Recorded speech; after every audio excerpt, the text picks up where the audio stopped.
নমস্কাৰ বন্ধু বান্ধৱীসকল, মোৰ এটা নতুন ভিডিঅ'ৰ সৈতে ফেচবুকৰ নীলকণ্ঠ পেজটোলৈ আৰু ইউটিউবৰ A05 নৱজ্যোতি বৰা চেনেললৈ সকলোকে স্বাগতম জনাইছোঁ।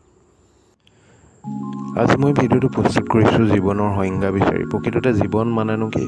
অনগকৈ স্কিপ নকৰাকৈ ভিডিঅ'টো শেষলৈকে চাই যাবা। ব'লা তেন্তে ভিডিঅ'টো আৰম্ভ কৰোঁ। এক কথাত ক'বলৈ গ'লে জীৱন মানেই হৈছে সংগ্ৰাম। জীৱন যুদ্ধত জীয়াই থাকিবলৈ হ'লে কঠোৰ সংগ্ৰাম আৰু কেতিয়াবা আপোনজনৰ মৰমো ত্যাগ কৰিবলগীয়া হয়।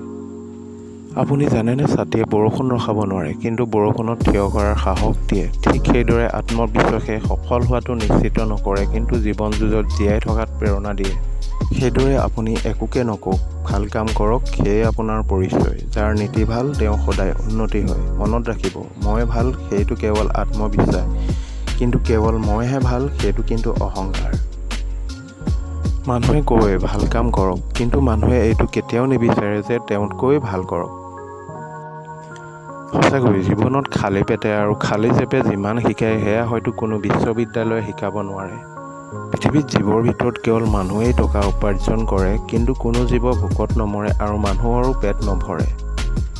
মনত ৰাখিব, মানুহ আপোনাৰ ওচৰত তিনিটা কাৰণত আহে: ভাৱত, অভাৱত আৰু প্ৰভাৱত।